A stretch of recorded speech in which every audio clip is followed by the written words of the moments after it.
micro. Oui, bonjour à toutes, bonjour à tous. Voilà, on va entaquer la dernière séquence de ce matin, comme vous le voyez, consacrée à un titre qui est de la formation à l'identité professionnelle. Puis vous voyez d'ailleurs que dans la première communication, on joue encore de l'A à du A. Il n'y a pas de lien de causalité d'emboîtement, il y a des interactions entre ces différents niveaux.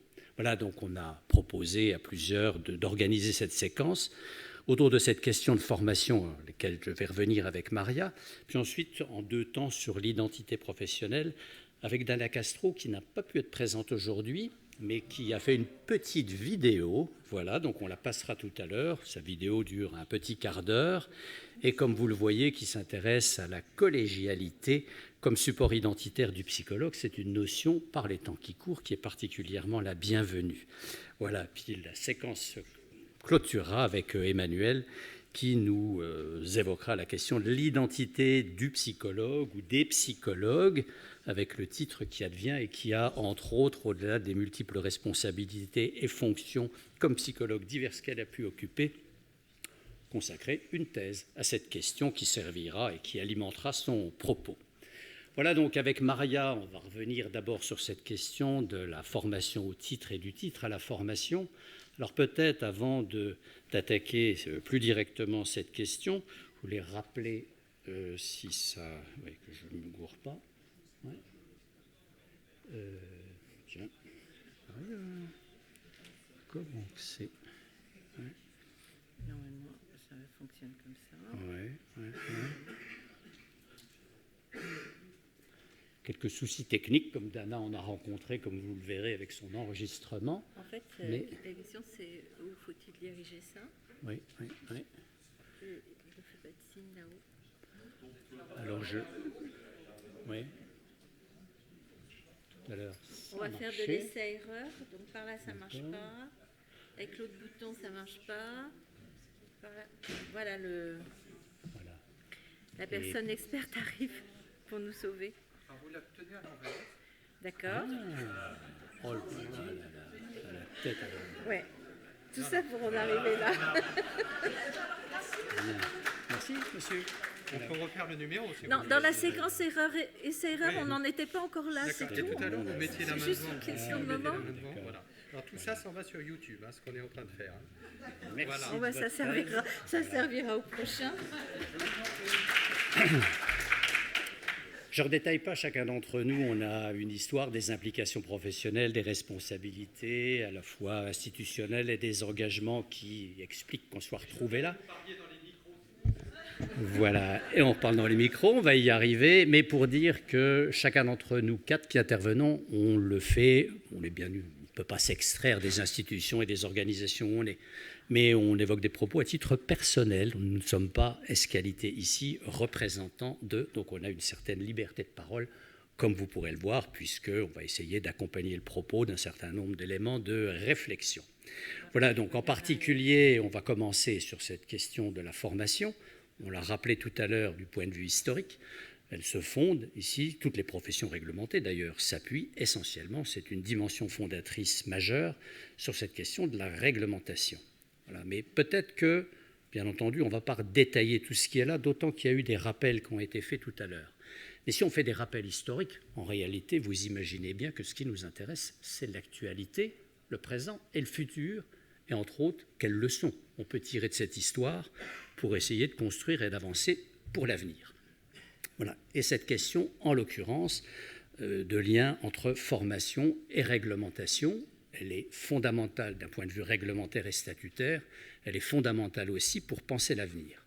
Alors elle l'est parce que je crois que ça parcourra le propos et on va le retrouver au fil de l'histoire à travers une série d'exemples évoqués de façon bien évidemment trop brève, mais l'idée est de montrer tout de même que, comme à chaque fois qu'on traverse une étape, on fait avancer les choses d'un point de vue, on essaie de les faire avancer d'un point de vue réglementaire, on s'enferre souvent dans des réflexions qui sont extrêmement contextualisées. Ce qui reste, c'est la réglementation. Ce qui passe, c'est les polémiques et les débats d'un moment. Que ce soit celle des organisations, que ce soit des propos dans la presse, voire des propos dans les émissions télévisées. Voilà, le fond de l'histoire, c'est celui qui inscrit l'histoire. Et on voit comment on le retrouve 10 ans, 15 ans ou 20 ans plus tard dans une décontextualisation et recontextualisation. Et c'est ça qui va nous permettre peut-être d'apporter des éléments nouveaux par rapport à la question qui nous traverse actuellement. Voilà, on ne détaille pas, vous voyez quelques références de ces premiers diplômes qui sont progressivement construits, et on y est largement arrivé tout à l'heure, mais on peut le rappeler tout de même, la définition, elle est là, elle est soulignée, Jean-Pierre Sueur l'a ramenée. Je reprends comme exemple, et je le pointe, cette idée de formation fondamentale universitaire, formation universitaire fondamentale et appliquée de haut niveau. Voilà, c'est une notion sur laquelle on va revenir dans un instant. Donc c'est quelques rappels qui en réalité, première leçon, c'est qu'un texte est dicté, mais aussi, ça a été évoqué, il s'inscrit progressivement dans l'histoire. Il y a des décrets d'application. Ah, voilà. Non, toujours Non, pas. Voilà. Il y a des décrets, on les a évoqués, mais vous voyez qu'entre la loi de 85 et le décret de 2005, 10 ans se sont écoulés. Donc il y a le texte fondateur, il est important et c'est un cadre fondamental et ouvert. Il se tricote et il se construit, il s'aménage avec une série de dispositions qui vont en préciser les modalités. Je ne reprends pas le détail, mais c'était souligné cet aspect important. Ça se termine par exemple par la question du stage professionnel. Une particularité tout de même sur laquelle il faut s'arrêter, c'est que si la construction des diplômes, si la délivrance des diplômes sont de mission universitaire, on voyait là inscrit pour la première fois, je crois, la place fondamentale des praticiens comme contribuant à la délivrance des diplômes. Au-delà de la durée, mais c'est la fonction ici du maître de stage, d'un rapport sur l'expérience professionnelle acquise et non pas un mémoire de recherche. Voilà un ensemble de caractéristiques qui venaient inscrire la place des professionnels, sûrement pas assez ou pas complètement abouti, mais qui transformait quand même le système des diplômes de façon importante. Voilà, cet arrêté quand même était l'objet de quelques aménagements, en particulier avec les stages étrangers en 2019, si mon souvenir est bon. Alors, comme on a été vite, c'est tout de même aussi rappeler que si cette construction réglementaire de la formation à travers des diplômes qui permet l'accès au titre repose sur ce socle de base, il s'accompagne aussi de composantes contextuelles et quelques-unes ont été rappelées ici. Le système d'enregistrement auprès de l'ARS, maintenant RPPS, et on sait là aussi, ça montre l'histoire avec ses fondements et ses ratés parfois, puisqu'il a fallu de nombreuses années et tout ne fonctionne pas toujours clairement pour que la validation de la reconnaissance au niveau des ARS garantisse la protection des usagers par cet enregistrement. J'en reste là. Mentionner aussi le code de déontologie dans sa version de 96 et puis sa réactualisation, en rappelant aussi, c'est une composante importante, il faut tout de même le redire, que si je viens de mentionner la formation et les universitaires de la section 16 non psychologues délivrent un diplôme, en sont responsables et sont emboîtés, caractéristiques tout de même de notre code de déontologie. Ils sont impliqués dans le code de déontologie des psychologues tout en ne l'étant pas. Voilà sûrement une particularité qu'il faut souligner et qui est tout à fait importante. Je ne m'étendrai pas sur la réglementation du titre de psychothérapeute étant donné le temps dont on dispose. Mais je pointerai juste cette mention-là à titre d'exemple. Si par exemple on peut retrouver dans l'histoire un profond décalage entre le contexte de la création du titre de psychothérapeute, avec tous les débats qui ont été mentionnés, explicités tout à l'heure, et son devenir à l'heure actuelle, on verrait qu'il y a un gap immense. Ce titre était un enjeu majeur pour un certain nombre de composantes. Je pense par exemple aux psychanalystes qui ont été cités. L'intérêt et la revendication et la place qu'occupent les psychanalystes au regard du titre de psychothérapeute, à l'heure actuelle, c'est complètement effacé et estompé. On sait que sur les 15 ou à 20 000 personnes qui disposent du titre de psychothérapeute, en réalité, 75% au moins est occupé par les psychologues et qu'il y a une sorte de renouvellement, de recouvrement de cette fonction. Donc, ce qu'on pourrait dire de la fonction initiale de ce titre, qui était une protection des usagers, mériterait un examen approfondi et sûrement nuancé dans ses résultats, et les effets de la protection du titre en relation avec la construction professionnelle, et là aussi, n'a rien au regard des polémiques qui ont été celles de l'époque. Première leçon qu'on pourra sûrement tirer. Je passe la parole à Maria pour la question tout à fait importante de la formation continue des psychologues. Alors, oui, je vais continuer. Pardon, je ne comprenais pas bien ce que faisait Gladys. Mais je pensais qu'on avait déjà dépassé le temps. Mais non. Donc, en fait, le dernier point donc, aborde la question très importante de la formation continue des psychologues. Hein, pour l'instant, vous savez tous que ce n'est pas obligatoire, comme ça peut l'être pour les médecins. Mais c'est une réalité et que cette formation continue, elle s'opère à travers différents, enfin, en utilisant différentes possibilités, donc principalement les diplômes d'université qui sont, et je le répète ici, des diplômes d'établissement, c'est-à-dire que chaque université propose un DU qui n'est pas un diplôme avec un cadrage national. Hein. Il y a un cadrage mais financier, organisationnel, etc., mais pas un cadrage aussi fort que pour la licence et le master, loin de là. Et puis, bien sûr, d'autres formations que les DU, et puis, bien sûr, les supervisions. Donc, les psychologues financent eux-mêmes leurs inscriptions dans ces diplômes, dans ces formations. Mais on va y revenir après à propos d'une dérive dans la formation qu'on abordera plutôt vers la fin de notre intervention. Alors, ce qui est important donc, ici aussi, c'est de comprendre un peu le système, ce qui existe. Donc, actuellement, sont reconnus à des niveaux, des degrés différents, mais bon, ce n'est pas très utile de rentrer dans les subtilités. Donc, actuellement, la licence, le master de psychologie en France sont délivrés par 30 universités publiques, 2 établissements publics, de mémoire le CNAM et l'INP Champollion, c'est ça ? Si je ne me trompe pas, et puis 5 établissements privés qui sont donc essentiellement ce qu'on appelle de manière un peu familière les cathos. Donc ce sont des établissements pour lesquels il y a une reconnaissance du diplôme avec ce qu'on appelle une équivalence de grade. Le point fort de cette formation, c'est très important pour moi, je ne pense pas être la seule, tous les universitaires au moins le seront. Le point fort de la formation actuelle, c'est qu'elle s'appuie en grande partie sur la recherche. Donc, les étudiants qui passent par une formation qui leur permet d'utiliser le titre de psychologue sont formés à la recherche. Donc, ils sont formés à une forme de réflexion, à une mise en œuvre, à une opérationnalisation de cette réflexion qui est extrêmement importante. Et c'est une des richesses de notre profession par rapport à d'autres professions qui n'ont pas cet appui-là, cet étayage-là qui garantit quand même effectivement un certain nombre de compétences. D'accord.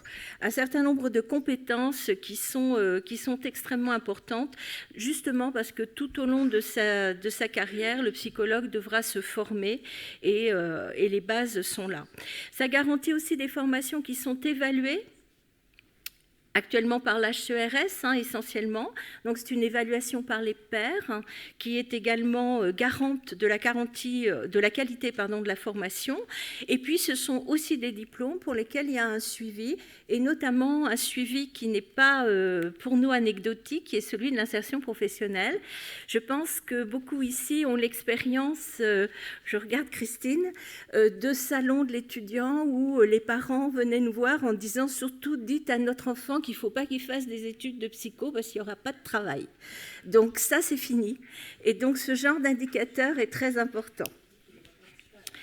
Le point faible de la formation, un des points faibles, c'est l'absence de référentiel commun. Alors j'aurais pu mettre référentiel au pluriel, ce n'est pas l'idée que tout le monde fasse la même chose, mais c'est quand même l'idée d'avoir un référentiel qui rende lisible, d'une part, la formation des psychologues aux non-psychologues, et qui nous permette aussi de réagir quand on a des formations qui sortent un peu du cadre. S'il n'existe pas de référentiel commun, il existe ce qu'on appelle les fiches RNCP. qui parle aussi à certains, qui sont donc des fiches qui accompagnent tous les diplômes. C'est devenu une obligation. C'est un dispositif qui est interministériel, donc ce n'est pas le ministère de l'enseignement supérieur et de la recherche qui est le seul intervenant. Ces fiches sont ensuite mises à disposition des usagers, comme on dit, sur un site qui est, lui, un site du ministère du Travail. Et donc, c'est vraiment un travail interministériel. Donc, pour qu'une fiche soit reconnue, soit validée. Il y a tout un processus, je ne vais pas rentrer trop dans le détail, l'élaboration dans l'établissement, la validation par un comité où les organisations professionnelles sont représentées, et cette fiche, une fois validée, donc, je le répète, mise à disposition des futurs étudiants, des employeurs, etc. Sur la formation, encore, pour continuer, il est important, parce que ce sont aussi des choses que j'ai pu entendre et je réponds aussi à ces remarques qu'on a par-ci par-là. Pour qu'un diplôme soit reconnu, il faut qu'il rentre dans 2 cadres.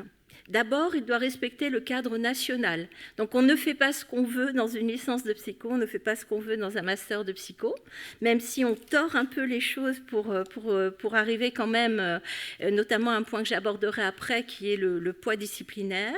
Mais on doit aussi respecter le cadrage de l'établissement, qui peut changer d'une université à l'autre, qui n'est jamais orthogonal au cadre national, sinon il se ferait évidemment rattraper au moment de l'évaluation.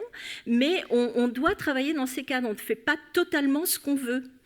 Et ça nous amène donc à un constat qui est que dans une formation qui est cadrée de cette manière-là, on forme à des compétences disciplinaires, mais on forme aussi à des compétences transversales.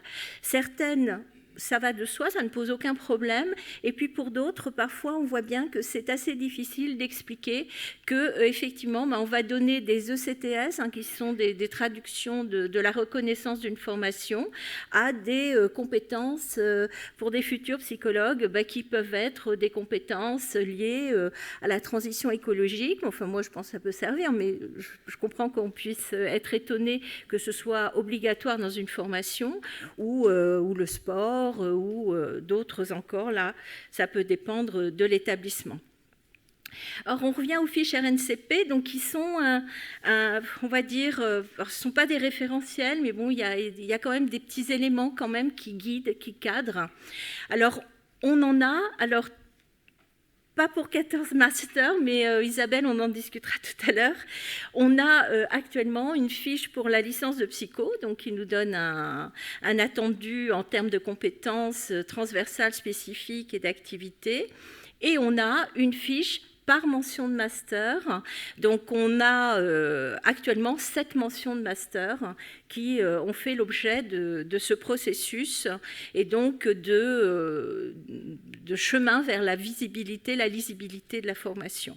Et puis, on a aussi une fiche pour les diplômes qui sont reconnus pour l'accès au titre dans le décret, notamment le diplôme du CNAM et le diplôme de l'école des psychologues praticiens.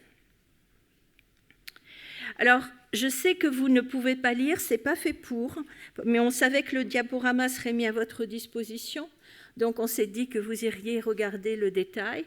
Donc c'est par exemple ici, et vous pourrez y consacrer un peu de temps si ça vous intéresse, un extrait ou des extraits de la fiche psychopathologie clinique psychanalytique, où vous voyez qu'on va définir des activités visées par la formation que l'étudiant va suivre, va valider, des compétences transversales qui sont communes à tous les masters. Vraiment, tous les masters sont des compétences, on pourrait qualifier d'un peu plus générales, et puis des compétences spécifiques, et c'est là que l'AEPU a coordonné avec d'autres organisations un travail considérable. Marianne, qui est là, pilotait les groupes de travail, et ces compétences spécifiques ont été élaborées donc avec des universitaires, mais aussi des professionnels, des personnes universitaires et professionnelles. Mais être universitaire, c'est aussi une profession, hein, donc vous voyez ce que je veux dire. Et vous pourrez regarder si vous êtes curieux, quels sont quelques exemples de ces compétences. Sinon, sur le site de France Compétences, vous trouverez absolument toutes les fiches des diplômes que j'ai évoqués. Je vais repasser la parole à Benoît pour le commentaire de ce tableau. Il y a beaucoup de chiffres, vous n'aurez pas le temps d'absorber à toute allure l'ensemble des données. Elles seront très prochainement publiées sous une autre forme de présentation, parce que là, c'est une adaptation en réduction du panorama national des masters en psychologie qu'on est en train de terminer avec Bruno Vivicorsi. Voilà, c'est juste pour essayer de tirer 2-3 idées essentielles en conclusion de ces données. Combien forme-t-on, combien a-t-on de psychologues chaque année? Il y a un comparatif, vous voyez le premier panorama il y a une vingtaine d'années, en 1994, il y avait à peu près 2100 psychologues par an, on est monté à 5200. Mais une donnée essentielle, et peut-être pour basculer ou bousculer quelques idées reçues, vous savez, Maria vient de l'énoncer tout à l'heure, qu'il y a une nomenclature des diplômes qui est parfois contraignante. Je passe sur son montage et ses orientations, sa complexité, puis sur les adaptations qu'on a pu faire ici. Souvent, on dénonce le fractionnement extrême des formations en France en disant on n'arrête pas de créer des masters dans tous les sens. C'est une erreur de lecture. Quand on est dans la granularité de spécialisation légitime ici ou là, c'est vrai. Quand on est sur des grandes dimensions de formation, au contraire, on a une assez grande stabilité dans la durée, avec des évolutions et des tendances fortes, mais qui caractérisent une évolution progressive. Je prendrai simplement pour exemple, on le voit, l'émergence de la neuropsychologie sur les 10 dernières années. Pour le reste, non seulement, ce qui n'apparaît pas ici, ce qui apparaît ici, c'est des pourcentages en termes de places. Si on comparait ces données en gros avec les sphères d'inscription professionnelle des psychologues, on est sur des dimensions assez proches et relativement stables dans la durée. Donc, premier aspect, peut-être qu'il faut modérer. Le deuxième aspect que je modérerai ici, c'est le nombre de places. On se rappelle, vous avez vu tout à l'heure que le ministre avait mis 4500 psychologues tous les ans. Je veux dire, pardonnez-moi, il n'en sait rien. Les chiffres qu'il reprend, c'est ceux-là. C'est une estimation qui est faite. Combien il y a de psychologues tous les ans, on ne peut pas le savoir. Il y a un certain nombre de places. En gros, il y a 85% des diplômés, des inscrits dans les diplômes qui ont leur diplôme chaque année. Mais tous ceux qui en sortent avec un diplôme ne sont pas forcément psychologues. Ils n'ont pas tous une licence. Ils ne commencent pas tous leur boulot. Ils changent d'orientation professionnelle. Ils ont envie de faire autre chose. Ils ne s'inscrivent que plus tard sur l'ex-liste Adélie. On accueille des professionnels étrangers, mais il y en a aussi qui partent à l'étranger. Voilà. L'estimation à laquelle on peut aboutir très prudemment, c'est en gros de 4500, effectivement, nouveaux psychologues chaque année, ce qui ne pourrait reposer que sur l'enregistrement des inscriptions AERS, mais qui ne sont pas forcément des inscriptions qui résultent de l'année en cours. Voilà. Ce qu'on pourrait dire à côté de ça, alors certes, et je ne mets surtout pas ce débat en question, que c'est les revendications légitimes sur la place des psychologues, mais quand on compare les insertions professionnelles par discipline, en gros dans le champ des facs de lettres et de réseaux assez proches, la psychologie ne se situe pas si mal que ça.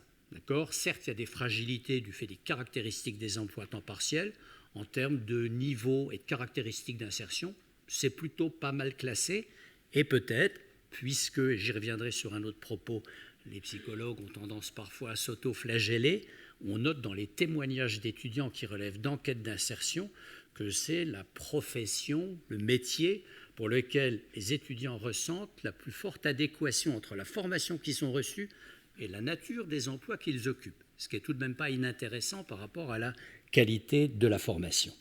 Voilà, j'en reste là. Ces données seront publiées prochainement, mais ça nous donne un tableau qui montre quand même des grands référents, une certaine stabilité, et d'ailleurs aussi, on pourra le noter du fait de la nomenclature, quelles que soient les pressions de droite et de gauche, la diversité des approches reste une constante forte dans l'ensemble des professions et des champs de connaissances qui sont construits à travers ces diplômes. Oui. Non. Non. Ah oui, décidément. D'accord. Voilà. Ouais. Alors, on va aborder maintenant quelques éléments rapidement qui sont présentés ici comme étant des freins à l'autonomie des formations, on va dire ça, et à la spécificité de la formation. Donc, j'ai parlé tout à l'heure du cadre national pour la licence, où on voit le poids des enseignements transversaux devenir de plus en plus important.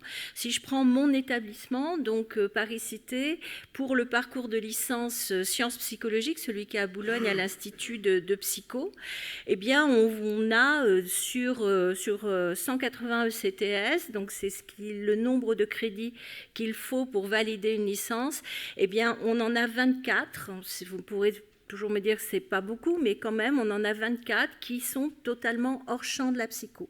J'ai vraiment intégré, je n'ai pris que ce qui est hors champ psycho.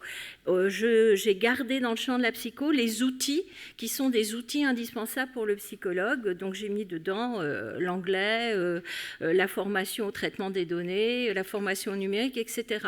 Mais sur ce qui est vraiment hors discipline, c'est seulement 24 ECTS sur 180. Dans d'autres établissements, ils n'ont pas, entre guillemets, cette chance-là. Et donc, effectivement, ça pose la question du contenu de la formation, du contenu disciplinaire et de son importance quand on arrive à des titres, à des diplômes, qui donnent accès à un titre dont l'usage est réglementé. Donc, c'est un questionnement. On peut se poser la même question, mais à un degré moins important après, mais c'est vraiment en licence que c'est important. Et je passe sur les accès directs en L2, en L3, qui font qu'au final, avec combien de CTS, entre guillemets, en psychologie, valide-t-on une licence de psychologie, qui est, encore une fois, essentielle par rapport à l'usage du titre. Ce qui est arrivé aussi ces dernières années, c'est le droit à poursuite d'études, ce qui est très très bien pour les étudiants, aucun problème, mais qui pour les étudiants, pour la psychologie, peut poser quelques questions aussi. Donc c'est le fait que des étudiants qui ont une licence mais n'ont pas eu de place en master peuvent faire des recours, donc auprès des rectorats dans un premier temps, et puis ensuite, ils peuvent commencer par les recours gracieux dans les établissements, mais ensuite c'est au niveau du rectorat qui revient vers l'établissement. Ça pose différentes questions. D'abord, très souvent, les recours sont constitués par les étudiants en psychologie. C'est vraiment en psychologie et en droit. Il faut le dire aussi, il n'y a pas que la psycho, mais essentiellement dans ces deux disciplines qu'on trouve ces recours pour avoir le droit d'aller en master, quand bien même les collègues qui encadrent ces masters et ont analysé les dossiers pensent que l'étudiant n'a pas le niveau ou son dossier présente quelques aspects qui interrogent et ne souhaite pas l'intégrer en master. Ça, c'est bien sûr dans l'idée qu'un étudiant qui a une licence postule dans plusieurs établissements, etc., etc. Donc ça, pour l'instant, on arrive à peu près à contrôler ça. Je crois que chaque enseignant-chercheur en psycho sensibilise son établissement, mais on a une pression très forte des rectorats par rapport à cet aspect-là. Et puis, ce que ça implique aussi, on y reviendra, c'est que des formations du privé à but lucratif peuvent être extrêmement tentées d'accueillir ces étudiants qui ont une licence mais ne sont pas prêts en master. Pour vous donner une idée des chiffres, elle est très grossière. Les chiffres que je vais vous donner c'est vraiment pour que vous ayez un ordre d'idée. En L1, actuellement, on va avoir, donc début de licence, on va avoir à peu près 15 000 étudiants. En sortie de licence, on a à peu près 9 000 étudiants de licence qui ont une licence de psycho.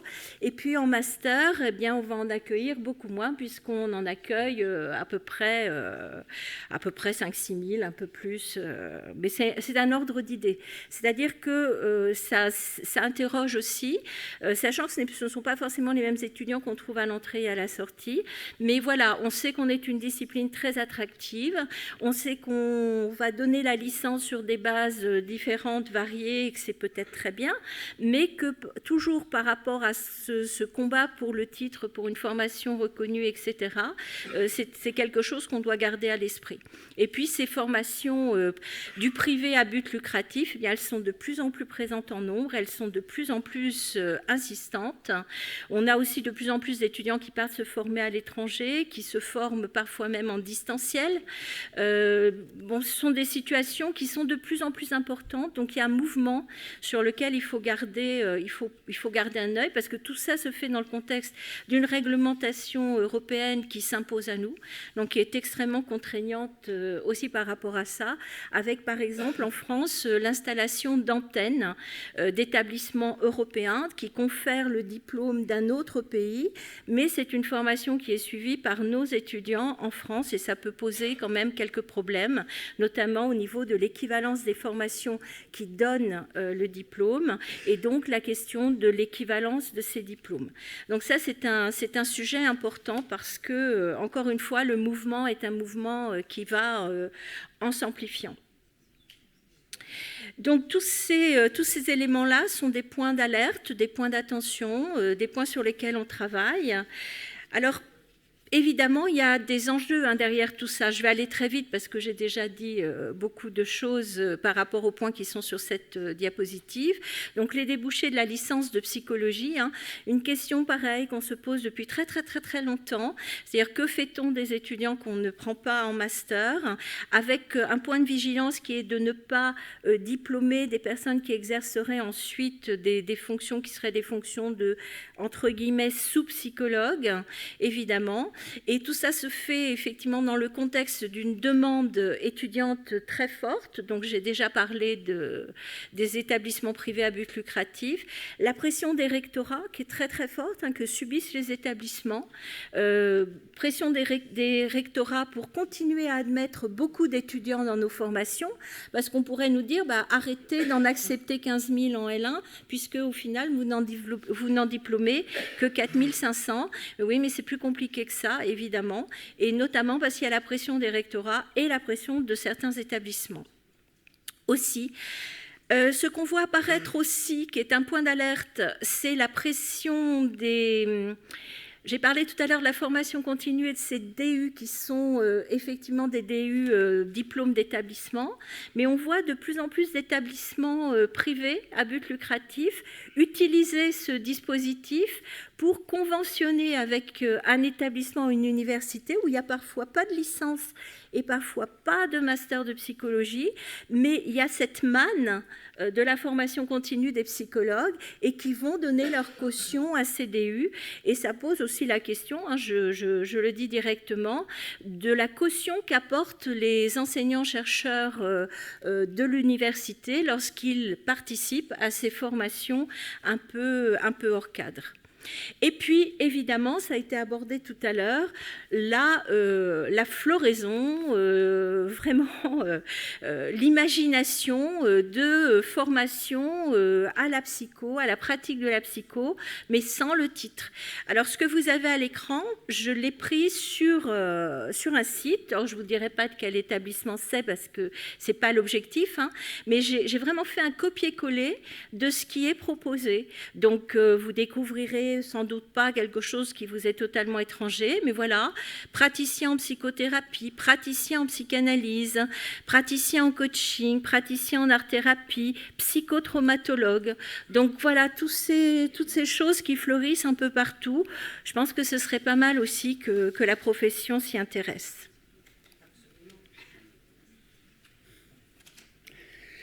Là, pour essayer de conclure... Voilà une petite page sur les grands enjeux de la formation et en essayant de pousser un petit peu le débat. Voilà, vous avez les grandes lignes du propos. L'allongement des études. En réalité, c'est un débat qui a été initié de notre part dans les discussions avec l'enseignement supérieur il y a bien longtemps, puisque les premiers éléments de la discussion ont plus de 10 ans. C'est du côté de 2012-2013 qu'on a commencé à... 2012, me rappelle Maria. Voilà, qu'on a commencé à ébaucher un certain nombre de discussions, qu'on repris un tour un peu plus actif dans les années 2018-2019 avec des rencontres plus structurées, mais qui ont conservé cette caractéristique. C'est des réunions qui se déroulent au sein du ministère avec le conseiller technique sans qu'il n'y ait eu jamais une feuille de route explicitement demandée par le ministère. Nous sommes toujours en attente de cette feuille de route. Mais c'est introduit un débat et des discussions sur cette question de l'allongement des études. Vous vous rappelez certainement les débats qui ont eu lieu. On s'est mis d'accord, un certain nombre d'organisations dans ces années-là, pour solliciter le principe de l'allongement, à raison, d'une part, que l'évolution des connaissances, l'évolution des modes de formation, l'évolution des attentes du public formalisaient des exigences qui légitimaient d'une certaine façon une formation plus approfondie, en particulier une formation de terrain. L'autre aspect c'était un aspect de reconnaissance, c'était le pari en quelque sorte que, même si ce n'était pas un lien d'automaticité, le fait de cette reconnaissance qui dépasse le niveau du niveau master, qui nous sorte de deuxième cycle alors que bien des diplômes avaient monté eux en parallèle, pénalisé les psychologues, et le fait de se décliver de cet enfermement donnerait un point d'appui supplémentaire dans des jeux de négociation, d'une part avec la fonction publique, d'autre part avec le secteur privé. C'était le pari. Les discussions sont entamées, et vous vous rappelez, ce débat s'est vite clivé, s'est arrêté d'une certaine façon, pour deux raisons. La première, je m'y étends pas, c'est la question de la représentation et de la légitimité des organisations. L'autre, c'est plus un élément peut-être plus fondamental, c'était le modèle. Avec quel diplôme et sur quelle durée. Donc on se rappelle qu'on a opposé, alors que dans notre revendication de départ, la durée n'était pas fixée, on a opposé un modèle en 6 ans, puis un modèle doctoral en 3 ans. Bien des ambiguïtés sur la notion des diplômes qu'il faudrait décrypter pour définir ce qu'est un doctorat, un type de doctorat, qu'est-ce que ça vaut comme diplôme, est-ce qu'un doctorat doit avoir 3 ans. Voilà, il y a des discussions compliquées. Sur le modèle, pardonnez-moi, je vais vite dans le temps qui est imparti, et là de façon peut-être un peu plus directe et polémique, ma pensée profonde est que revendiquer un doctorat à 3 ans est inabsorbable pour toutes les composantes essentielles qui doivent sous-tendre les diplômes. Se maintenir à cette revendication de 3 ans, en gros, je simplifie pour les psychologues cliniciens, un certain nombre le demandent depuis 30 ans, continuer à le demander, c'est se condamner à rester sur place. La seule possibilité, c'est la possibilité d'une évolution moins poussée, moins avancée, plus limitée sur bien des aspects, mais c'est la seule qui est institutionnellement jouable, qu'il s'agisse des étudiants, du ministère, des universités, du champ social, des capacités d'accueil en stage. Quand on liste l'ensemble des composantes, ce modèle en 3 ans est inabsorbable. Voilà, première caractéristique que je voulais souligner. Alors le deuxième, mais après je reviendrai sur l'articulation entre spécialisation et titre et diplôme, cette revendication de l'allongement des études est antérieure, bien évidemment, aux projets qui sont faits jour, qui ont démarré avec les expérimentations, qui sont formalisées avec mon soutien psy dans le cadre d'une spécialisation ici au sein du ministère de la Santé pour accompagner des dispositifs. Alors là aussi, pour pointer un élément de débat, je vais développer le point de vue suivant. Il y a eu des interventions tout à l'heure. Merci à Damien d'être venu puis à accepter le débat aujourd'hui et d'avoir ressouligné combien il était porteur d'une autre orientation et qui fait largement débat, mais on sait que ce dispositif est largement dénoncé. Ce que je veux souligner simplement ici, j'entends parfaitement, attention, l'impact de ce dispositif, son champ de relation par rapport au service public, il y a là un certain nombre d'éléments de débat fondamentaux. Sauf que la voie d'entrée que je veux simplement retenir, c'est que à se focaliser sur un aspect du débat, on en oublie d'autres. Et rappelez-vous ce que j'ai dit tout à l'heure, il faut lire les textes dans la durée, qu'est-ce qu'il restera? Alors, du dispositif Mon soutien psy, je retiens une chose dans la construction.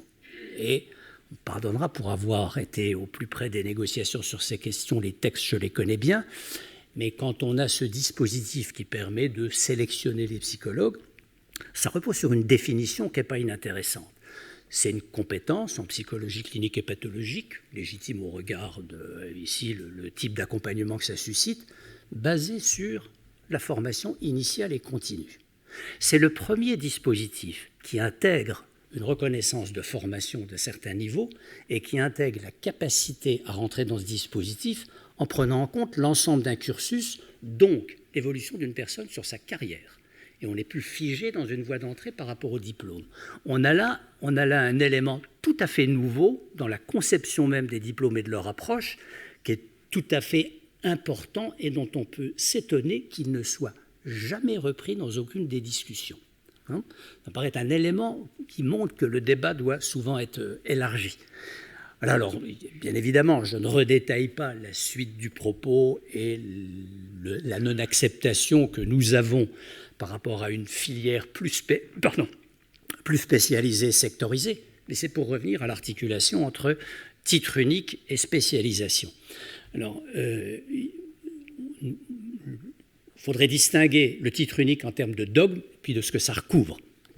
Comment penser que des formations qu'on va dire comme plus avancées impliqueraient le fait que tout psychologue soit compétent en tout et puisse tout faire. On va regarder le code de déontologie, ça passe pas tout à fait bien. Mais si on raisonne sur, on pourrait se dire aussi, attention, le titre unique, en réalité, il n'a jamais été aussi unique que ça. Il était tout à l'heure des modalités de recrutement dans la fonction publique hospitalière. Jusqu'en 2008, il fallait une sélection par type de diplôme. On n'était pas dans le titre unique. Il y a les psychologues de l'éducation nationale. C'est des brèches dans la notion de titre unique. Là, avec mon psy, on touche aussi à ça. Donc, il y a des mouvances autour de ça. La question n'est pas le niveau de diplôme. La réalité du titre unique dans sa maintenance, à mon sens, c'est la position largement défendue. L'essentiel du titre unique, c'est les modalités de la décision. Les modalités qui fait qu'on habilite et qu'on reconnaît quelqu'un comme compétent, y compris à travers des formes de spécialisation. Et pour nous, fondamentalement, ça doit rester et demeurer dans le lieu de la formation, c'est-à-dire ce qui est rattaché au ministère de l'Enseignement supérieur, et c'est tout. Avec à imaginer des dispositifs qui intégreraient toutes ces dimensions. Maria évoquait la formation continue tout à l'heure, à travers les choix que font les étudiants à l'heure actuelle. Mais si on réfléchit à ces composantes et à des jeux de passerelles possibles, il y a là des choses à imaginer qui sont fondamentales. Mais le titre unique, c'est le lieu de la décision, avec des moments où on entre dans la carrière et avec des moments où on évolue dans la carrière, puisque les jeunes professionnels ont tout de même 40 à 45 ans de travail devant eux. Là, regard international, je vais vite parce que j'ai déjà anticipé, c'est aussi pour balayer un peu les idées reçues.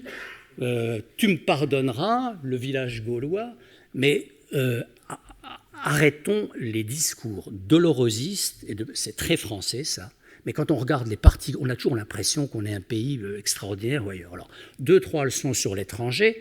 J'avais refait, nos collègues du journal des psychologues sont là, un article en réponse à un premier article en disant « Mais ailleurs, il y a des doctorats, ça marche bien à l'étranger. Et les Français sont toujours plus mal qu'ailleurs. » Il se trouve qu'on est 5 ou 6 à faire partie d'une commission que je préside depuis un certain nombre d'années, qui est celle de reconnaissance des diplômes étrangers.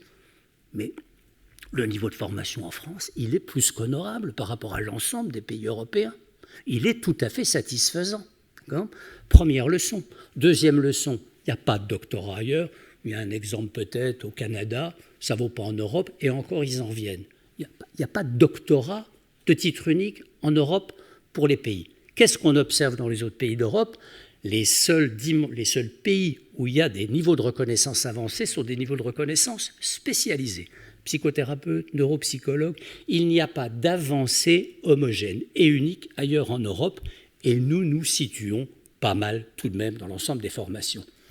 Ma conclusion, c'est qu'on peut progresser dans ce champ, on peut progresser, on a une marge de manœuvre, et pour être paradoxal et peut-être terminer un peu le propos par rapport à cette orientation, c'est que si nous arrivions à nous mettre autour de la table et si nous arrivions à le faire pour faire progresser cette formation dans le cadre du titre unique, on aurait peut-être un modèle fondamentalement original en Europe et les seuls à l'avoir. Et là, il y a un vrai deal à gagner pour la profession, mais ça, faut-il réussir à parler sereinement. Merci à tous ceux qui sont venus aujourd'hui parce qu'ils y contribuent.